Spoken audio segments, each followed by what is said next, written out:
Hello everyone, and welcome to my 2022 Dead by Daylight Best to Worst Chapter Review. Now in this review, of course, we're going to be going over the 4 chapters released last year, and go over various elements of them as well, such as things as killer, map, power, survivor, cosmetics, and so on. So without further ado, let's go ahead and jump right into it and start with our worst chapter from last year. So for my number 4 spot, and also my least favorite chapter of the year, it goes to Forge in the Fog for quite a few reasons. The first reason actually pertains to the killer's power as well as the playstyle that's been implemented because of it. Now, for those that are unaware, the Knight's power allows you to summon AI guards by drawing trails, essentially creating a path for the guards to start out the end of and patrol. Now, if a survivor unfortunately walks into this trail, the guard will then commence chase, and each has kind of a different way of handling said chase. One of the guards will be slower yet chase longer and break walls and pallets faster. One will have a bigger radius and apply a deep wound, and one will be faster but take longer to break pallets, as well as also walls, and also not chase as quite long. However, during a guard's chase with a survivor, the Knight gains no collision, but can still move around while this occurs. Unlike with the twins, a killer sort of like this, but not really, basically meaning that Victor comes out to pounce on a survivor while Charlotte stays dormant. Once Victor, of course, has successfully pounced on a survivor, Charlotte will then reawaken to go commence chase with them. Again, this is a sort of comparison, not really too similar, but it's kind of a mechanic I'm going to go with to compare it to in a sense. Now, you may be wondering, this does make Knight a powerhouse in chase, but why does his power rank so low? Well, simply put, it's the anti-loop playstyle, which has become quite an excellent source of 3-gen Knights. Now, if you happen to run into one of these creatures, you'll be treated to a full 1-hour match with the Knight picking out their 3-gens early in game, and keep every ounce of pressure on said gens till the game forces the immediate death of every survivor at the 1-hour mark. However, if you don't run into one of these high MMR legends, and versus a Knight utilizing his power the way behavior intended, it utilizes a very strong anti-loop, or more simply put, denying loop gameplay. This will force survivors to hold W from loop to loop, attempting to avoid the guards, until eventually they back themselves into a corner and take the inevitable hit, or even potentially down, depending on where they are. However, if the Knight doesn't pursue chase and instead lets a guard chase you, they can easily be countered by smaller tiles or rocks, and allowing you to avoid hits, even including the faster ones. As far as designs go, Knights looks really good, but it's really improved by his ultra rare cosmetic for that low price of $15. Vittorio's design takes a survivor from the 1300s wearing clothing from a biker in the later 1900s. Vittorio's design is good, however, compared to a chapter mentioned later on, got significantly better treatment than that said survivor. As for perks, Vittorio's best perks are Potential Energy and Quick Gambit. 2-gen perks, with the former having the ability to break a 3-gen easily as long as you aren't hit or the gen blows up, and Quick Gambit aids your teammates' speeds while in chase, with a bonus up to 8%. For Knight, Hubris will work best for chase-oriented builds as long as they include Enduring and Spirit Fury, while Nowhere to Hide will give an aura reading within 24 meters for several seconds after kicking a gen. All around, there's a decent set of perks. The biggest issue with the chapter, unfortunately, comes down to its map, and this one has already had quite an interesting history, despite it only being in the game for a few months. When the map first released, it had way too many pallets spun in that created multiple loops for survivors to chain into, which may have been due to broken RNG or due to behavior testing out Nance anti-loop capabilities to ensure it wasn't too annoying to deal with. Either could potentially be true at this point, but this was corrected later on. But unfortunately, due to this issue, playing killer for the rest of the roster on this map was a literal hellhole. And this mainly comes down to its biggest issue, which is its size. This map is way too big for both sides, as well as it's one of the few maps where 3-genning on it really doesn't happen very often just due to that immense size. The collision also seems really bad on this map, as Blight will typically slide off various tiles even though you should have bounced off of them, and Huntress's hatchets appear to be caught on thin air from time to time as well. It's not as frequent as Blight's bump logic not working properly, but it is something I did want to mention of. This map is also the worst map in the game for Trapper due to its size, lack of grass, and trap spawning edge map. I do want to add a side note here. For every map, I do believe Breakable Walls should become a standard on Shack, as it was really only featured on Dead Dog, but it should at least be implemented on this map due to its interconnecting loops outside of the Shack. There are a lot of decent strong filler pallets still after the clean sweep behavior did, but if they shave the size down, that would be fixed retroactively. Overall, while the chapter does have some of its positives, the negatives for it unfortunately outweigh it enough by quite a margin, but it could easily be fixed with changes. But until those changes ultimately come to this map, it will continue to be a failure in one of the worst ways they've ended a year in quite a while. Now, for the third worst chapter of the year, I'm going to have to give it to Roots of Dread. The chapter did release around the time of the anniversary and was followed by a massive overhaul of perks and a meta shift. It's to be discussed at a later time, but it is worth mentioning.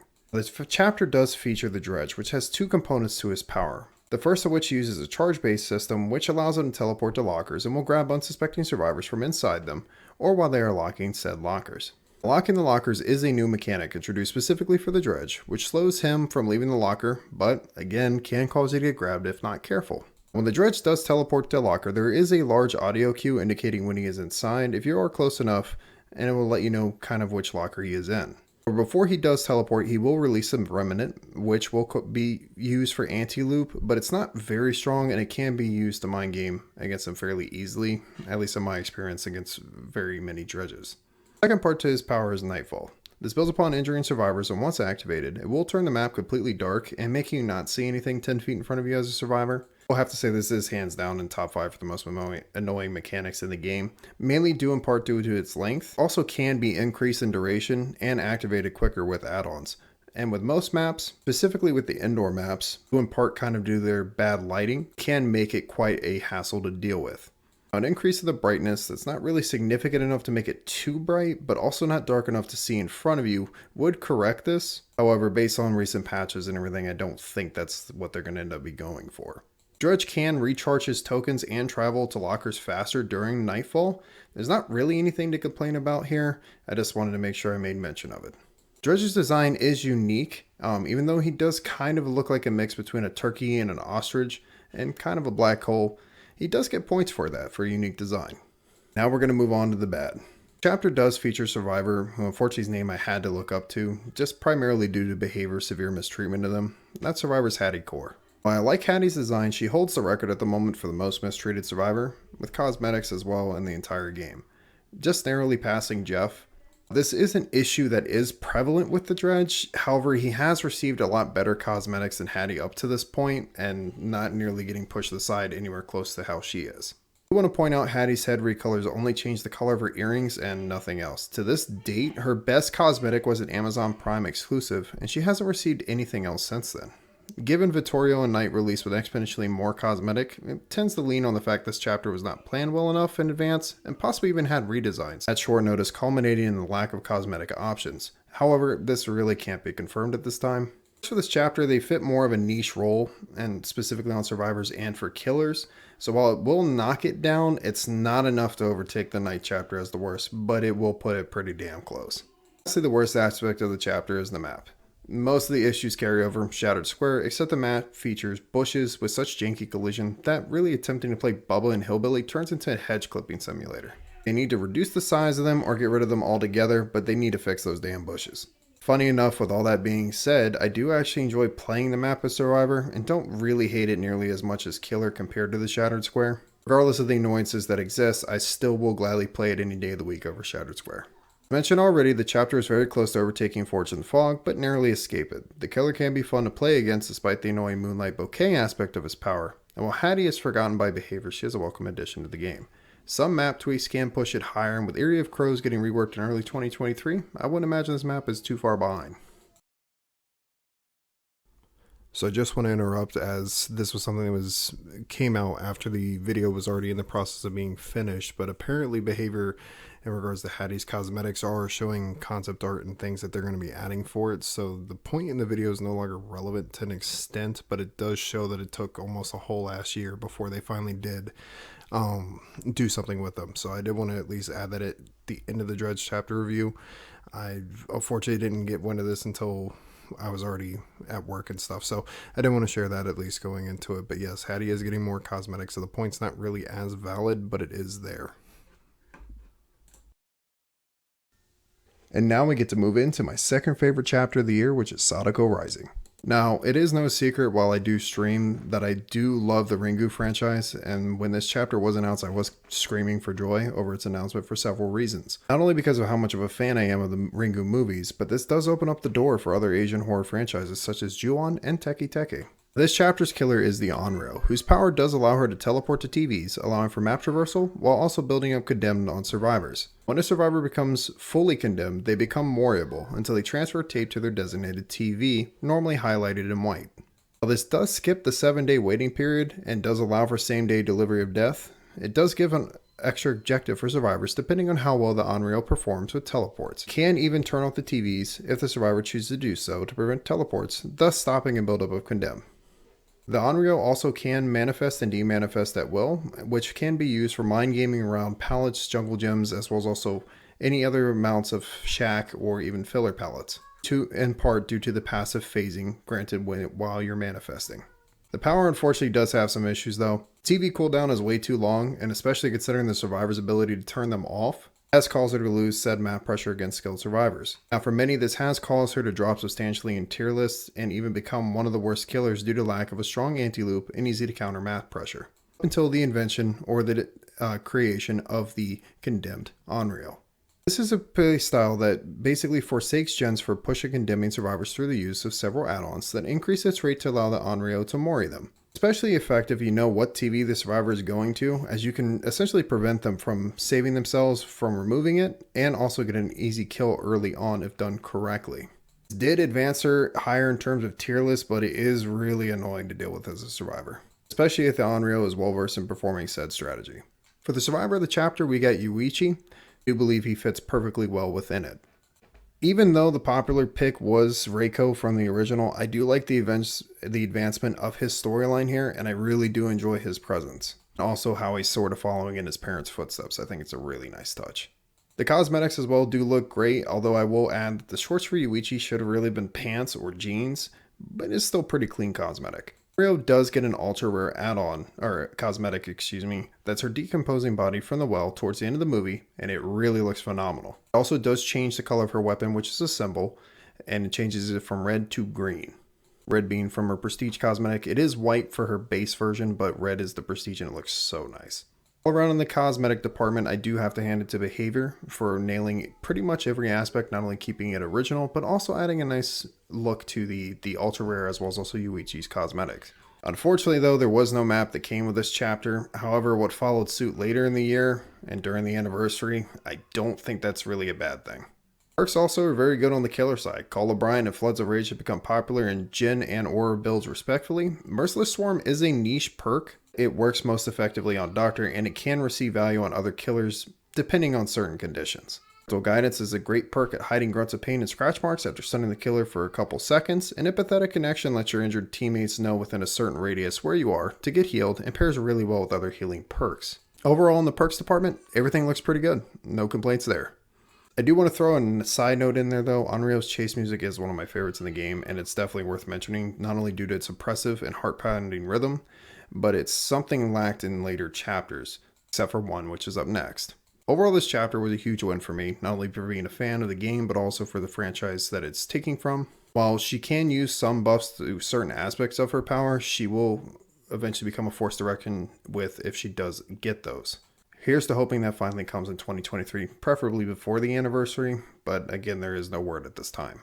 And also another side note, I would like to throw in that if she does get anything from NetEase, please let her and Yuichi get them because they look really good. And now we get to move into the best chapter for 2022, which belongs to Resident Evil, and that shouldn't really be a surprise at this point. The chapter is loaded with so much content, and it does fix a particular worst map of the year contender that once culminated together and made an absolute banger of a chapter. We'll add, when this chapter was announced at the end of the anniversary live stream, I was screaming probably at the top of my lungs because I was so happy to finally see that we were getting more content in the Resident Evil universe into Dead by Daylight. So let's go ahead and dive into what made this chapter so great. Firstly, we have Wesker, an oppressive chase killer with map traversal capabilities, allowing for an overall strong killer.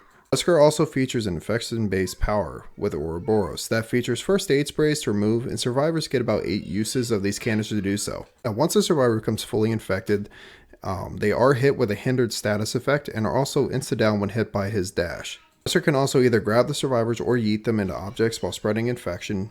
In doing so, throwing survivors, they can be tossed out of safe zones, allowing for an easy down. Power is still buggy, however, and sometimes they will not injure a survivor when grabbing them, yet they gain infection. I have had this happen to me a few times, so it is something that hopefully will eventually get fixed, but as of right now, it is not fixed currently.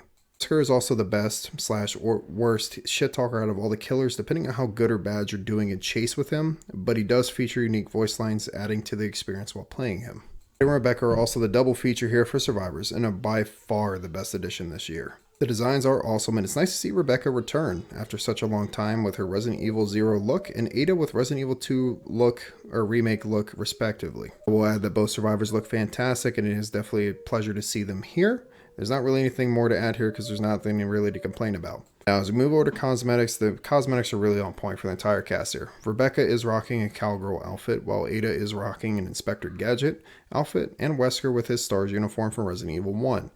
I will like to add a side note here though. If you are a Resident Evil fan, both of these chapters plus the cosmetics and outfits that come along with them are expensive as shit. And that's primarily due to the content. You will probably have to have tissues prepared for your wallet if you do plan on getting everything. Chapter also did add voice lines in lobby for all the Resident Evil characters. This includes but is not limited to Jill, Leon, Carlos, Claire, Sheva, Rebecca, and Ada. It also plays a Resident Evil centric theme while you're in a lobby animation with them. That does also pass along over to Fang Min's outfit for a Jill Valentine cosplay. Would also like to include Chris in there as well. And with Chris, it also does add a unique voice line feature with the Mori for Wesker. Now, I will have to say perks are the weakest portion of the chapter, as most of them really only generally fit a niche build. Reassurance is the standout to prolong hook times for your other survivors. If your whole entire team is bringing them, that's 3 survivors with one of you on hook, you get 2 uses out of it for 2 hook stages, basically culminating to waste more time if you do have a face camping killer. This will prolong and may even entice him to want to leave the hook, especially if gens start to pop at an alarming rate. Or besides reassurance, everything else really only fits a specific build. Both signs, they're still moderate to good perks, but I don't really see any value for other perk builds unless you're specifically running a unique build for them or for that specific playstyle. Now lastly, even though there wasn't a new map, they did rework RPD, splitting it into 2 maps and fixing a massive amount of issues prevalence in its predecessor, which makes for an overall better experience on both sides. This includes also opening up the outside area on one side, also fixing various other spots on the map, such as the sort of infinite window you get on one portion of it, while also reducing its size exponentially to where it's not really too much of a hassle playing Killer anymore, and has actually become one of my favorite maps to play on, the indoor department. For both sides of Killer and Survivor, it is very fun playing on Killer, especially with a stealth killer. We'll give props where props are due, and they did a fantastic job reworking the map. I did want to give a special thank you to Behavior for doing so. Now, with all that being said and done, this is the end of the DBD chapter review for 2022. I do hope you enjoyed, and please leave a comment on what you agreed with, what you disagreed with, something you kind of felt 50-50 on. So what was your favorite chapters and everything from the year? Unfortunately, we get to the self-promotion side. I do stream almost daily on Twitch, with a link in the description as well for in case you want to follow me over there. I do mainly in part stream Dead by Daylight over there, but I do branch out to other games. Upcoming, of course, we are having a Dead Space playthrough and currently playing through Resident Evil 2 as well. And then lastly, if you did enjoy the video, of course, like and subscribe, of course, if you felt like you want to continue following. I should have more videos and things planned for the future. More of these longer videos are things that take more time. This video took roughly about 2.5 weeks for me to finally get everything all sorted and edited down. Doing all the voice lines, which took quite a few takes on that as well. However, we will have daily games posted as well, or almost daily. We've typically been averaging about 4 days a week to 5 days a week. And then we will proceed. I've got another long video I'm planning, which is going to take time, as well as also another best moments and best chases from streams as well that will be coming out probably in March. Again, I have the Twitch link in the description, and I should be posting here another video here shortly once this one is uploaded and all. I do hope everyone has a great rest of your day, and then I will see you in the next video.